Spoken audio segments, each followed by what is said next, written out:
ঢিঙৰ ভয়ংকৰ জঘন্য ধৰ্ষণ কাণ্ডৰ আন দুই অভিযুক্ত গ্ৰেপ্তাৰ আৰক্ষীৰ। আৰক্ষীৰ জালত দুই নৰপিশাচ ফৰিদুল ইছলাম আৰু গোলাপুদ্দিন।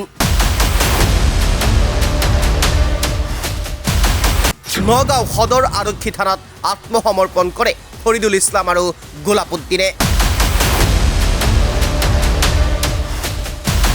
হয়তো আপুনিও পাহৰি যোৱা নাই ঢিঙৰ সেই জঘন্য ধৰ্ষণ কাণ্ডৰ ঘটনা। এগৰাকী কিশোৰীক তিনিগৰাকী নৰপিশাচে উপৰ্যুপৰি ধৰ্ষণ কৰাৰ অভিযোগ উত্থাপন হৈছিল। সেই জঘন্য ধৰ্ষণ কাণ্ডৰ পিছতেই এগৰাকী অভিযুক্তক আৰক্ষীয়ে গ্ৰেপ্তাৰ কৰিবলৈ সক্ষম হৈছিল তাৎক্ষণিকভাৱে।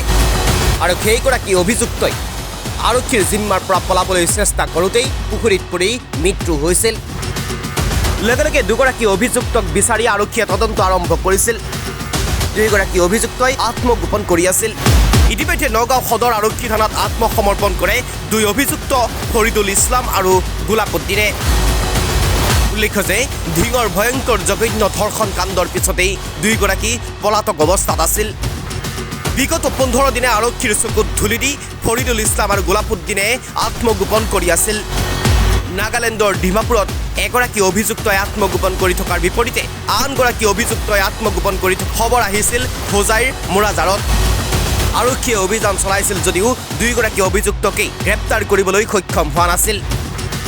গ্ৰেপ্তাৰ কৰাত ব্যৰ্থ হৈছিল নগাঁও আৰক্ষী। নগাঁও আৰক্ষীয়ে বিচাৰি উলিয়াব পৰা নাছিল দুয়োগৰাকী অভিযুক্তক। কিন্তু সেইখিনিতেই অসম সংখ্যালঘু সংগ্ৰাম পৰিষদৰ বাবেই জালত পৰিল ঢিঙৰ জঘন্য কাণ্ডৰ আন দুগৰাকী অভিযুক্ত ফৰিদুল ইছলাম আৰু গোলাপুদ্দিন। অসম সংখ্যালঘু পৰিষদে নগাঁও আৰক্ষীক গতাই দিলে দুয়োগৰাকী অভিযুক্তক। 15 দিনে আৰক্ষীৰ ভয়ত পলাই ফুৰা দুয়োগৰাকী ফৰিদুল ইছলাম আৰু গোলাপুদ্দিনক ইতিমধ্যে অসম সংখ্যালঘু পৰিষদৰ নেতৃত্বত গতাই দিয়া হৈছে নগাঁও আৰক্ষীক। আজি আদালতত হাজিৰ কৰোৱা হ'ব ঢিং কাণ্ডৰ এই দুয়োগৰাকী অভিযুক্তক। নিশাই মাৰাথান জেৰাৰ সন্মুখীন হৈছিল দুয়োগৰাকী অভিযুক্ত গোলাপুদ্দিন আৰু ফৰিদুল। আনহাতে সংবাদ মাধ্যমৰ সন্মুখত সমগ্ৰ অভিযোগ নস্যাৎ কৰিছে ইতিমধ্যে অভিযুক্তৰ লগতে অভিযুক্তৰ পৰিয়ালে।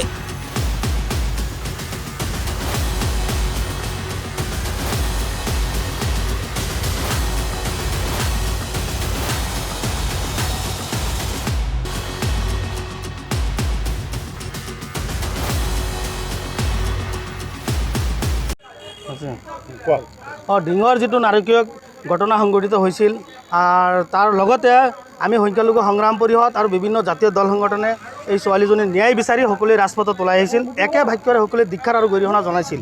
আৰু বিশেষকৈ আমাৰ সংখ্যালঘু মুছলমানসকল ৰাজপথত ওলাইছিল একমাত্ৰ ছোৱালীজনীৰ ন্যায় বিচাৰি। আৰু দেখিছোঁ আৰক্ষীয়ে যেতিয়া তাফাজ্জুলক গ্ৰেপ্তাৰ কৰিছে আৰু তাফাজ্জুল যেতিয়া আপোনাৰ পুখুৰীত মৃত্যু হৈছে, কি কাৰণত মৃত্যু হৈছে আমি এইটো ক'ব নাযাওঁ। কিন্তু তাৰ পিছতেই বাকী গোলাপ হুছেইন আৰু ফৰিদুল ইছলাম আৰক্ষীৰ ভয়তে আত্মগোপন কৰি আছিল। আৰু তাৰ পিছতেই পৰিয়ালে আমাৰ লগত যোগাযোগ অব্যাহত ৰাখিছে। আৰু এই দুজন ল'ৰা বোলে নিৰ্দোষী। তো যদি নিৰ্দোষী হয় আমি পৰিয়ালক কৈছোঁ আপোনালোকে সমজাই দিয়ক, আমি আৰক্ষী প্ৰশাসনক আমি সমজাই দিম। তো সেই মৰ্মে আৰক্ষী প্ৰশাসনৰ লগত আলাপ আলোচনা কৰি পৰিয়ালৰ লগত আলাপ আলোচনা কৰি যোৱাকালি ডিমাপুৰৰ পৰা ফৰিদুলক আৰু মৰিগাঁৱৰ পৰা এই গোলাপ হুছেইনক আমি আমাৰ সংগ্ৰাম পৰিষদৰ প্ৰচেষ্টাত আমি আমাৰ গাড়ীত উঠাই আনি আজি আৰক্ষী প্ৰশাসনক আমি সমজাই দিছোঁ। আমাৰ এটাই দাবী যে আৰু নগাঁও জিলা আৰক্ষী প্ৰশাসনে সঠিকভাৱে তদন্ত কৰিব লাগে এই ঘটনাটো, আৰু নিৰপেক্ষ তদন্ত কৰিব লাগে আৰু সত্য প্ৰতিষ্ঠা হ'ব লাগে। আৰু যদি সঁচা অৰ্থত এই ল'ৰা দুটাই এই ক্ষেত্ৰত জড়িত আছে তেনেহ'লে আইনৰ ক্ষেত্ৰত আইনী প্ৰক্ৰিয়াত যে কঠোৰৰ পৰা কঠোৰতম শাস্তি হ'ব লাগে। আৰু আৰক্ষীৰ হাতত যাতে কোনো ধৰণৰ ব্যৱস্থা আইনী ব্যৱস্থা নহয় আৰু হয় তেনেকুৱা ব্যৱস্থা কৰিবলৈ আমি সংগ্ৰাম পৰিষদত দাবী জনাইছোঁ। আৰু আপোনালোকে জানে যে সংখ্যালঘু সংগ্ৰাম পৰিষদ অপৰাধ মুক্ত কৰাৰ ক্ষেত্ৰত অপৰাধ মুক্ত কৰাৰ ক্ষেত্ৰত বিভিন্ন সময়ত আমি সজাগতা সভা পাতিছোঁ, ৰাইজৰ লগত মত বিনিময় কৰিছোঁ। অপৰাধ সমাজত থাকিব নালাগে আৰু অপৰাধৰ কোনো ধৰ্ম নাই, অপৰাধৰ কোনো ধৰণৰ জাত ভেদ নাই। অপৰাধী হয় আৰু অপৰাধৰ নামত ধৰ্মীয় মেৰুকৰণ যাতে কোনেও নকৰে তাৰ বাবে আমি সময়ে আমি আহ্বান জনাইছোঁ। আৰু ঢিঙৰ ঘটনালৈ বহুতেই আমি দেখিছোঁ একাংশ মুছলমান আমাৰ সংখ্যালঘু অধ্যুষিত ৰাইজক বিভিন্ন ধৰণৰ তাৎসল্য কৰি বিভিন্ন ধৰণৰ কৰাৰ কথা কৈছে। গতিকে আমি আজি মুছলমান হিচাপে আমি এই ঘটনাত আমি লজ্জিত পাইছোঁ।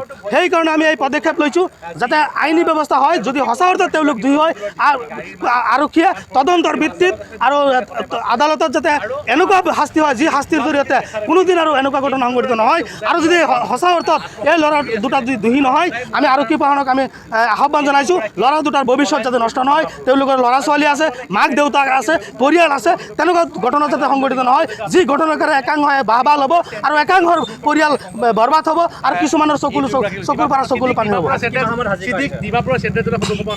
হয়, ডিমাপুৰৰ চেণ্ট্ৰেল জেলৰ সন্মুখৰ পৰা ফৰিদুলক আমি উঠাবলৈ আমি সক্ষম হৈছোঁ।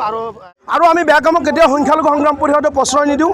আৰু এজনকে যিজন মূল অভিযুক্ত বুলি কৈছিলে তাফাজুল ইছলাম, ইতিমধ্যে তেখেতৰ মৃত্যু হৈছে, পানীত জঁপিয়াই মৃত্যু হৈছে বুলি আমি গম পাওঁ। আৰু দুজন ব্যক্তি আছিলে, দুজন ল'ৰা আছিলে, ফৰিদুল ইছলাম আৰু গোলাবুদ্দিন। আমি তেওঁলোকৰ পৰিয়ালৰ সৈতে আমি সম্পূৰ্ণ যোগাযোগ ৰাখিছোঁ। আৰক্ষী অধীক্ষকৰ সৈতে আমি যোগাযোগ ৰাখি পেলাই আমি গম পাইছোঁ তেওঁলোকৰ ওপৰত অভিযোগ আছে, কিন্তু আমি নাজানো। তেওঁলোকে বাৰে বাৰে আমাক কৈছে যে তেওঁলোকৰ দুখ নাইকিয়া, কোনো ধৰণৰ বেয়া কামত তেওঁলোকে জড়িত নাছিল। যদি 100% আমি কৈছোঁ, আমি আলোচনা কৰি পেলাই আনি দিছোঁ, কিন্তু কথা হ'ল ইয়াত যাতে কোনো ধৰণৰ যাতে উল্টা পুল্টা কোনো হেৰি নহয়। যদি তেওঁলোকে প্ৰকৃতাৰ্থত যদি দোষী হয় তেওঁলোকৰ শাস্তি হওক, আমাৰ কোনো অসুবিধা নাই। যদি তেওঁলোক ইয়াৰ লগত জড়িত নাই, ভালকৈ তদন্ত কৰিব লাগে। তদন্ত স্পষ্ট কৰি পেলাই যিজন ব্যক্তি মেইন কালপিত বেয়া কাম কৰিছে আইনৰ আওতাত আনি তেওঁলোকৰ বিচাৰ আমি সংখ্যালঘু সংগ্ৰাম পৰিষদে কৈছোঁ। আমি কোনোদিন অপৰাধীৰ লগত আমি কোনোদিন তেওঁলোকক আমি চাথ নিদিওঁ। সামাজিকভাৱে আপোনালোকে সংখ্যালঘু হিচাপে সহায় কৰিছে? কোনো সংখ্যালঘু আমি সম্পূৰ্ণৰূপে সংখ্যালঘু সংগ্ৰাম পৰিষদ, আমাৰ এটা সংখ্যালঘু সংগ্ৰাম পৰিষদ আমাৰ সংগঠনৰ নাম। আমি চবৰ লগতে আপোনালোকে গম পায় জোনাৰাম বৰাক যেতিয়া নেকি আপোনাৰ বহিৰাজ্যত কবৰ দিয়া হৈছিলে, তেখেতৰ বিৰুদ্ধে আমি কৰিছিলোঁ সম্পূৰ্ণৰূপে সংগ্ৰাম পৰিষদে প্ৰথম গৈ পেলাই তেওঁলোকৰ পদক্ষেপ গ্ৰহণ কৰিছিলোঁ, যিমান পাৰোঁ সহায় কৰিছোঁ। আমাৰ নামে সংখ্যালঘু সংগ্ৰাম পৰিষদ।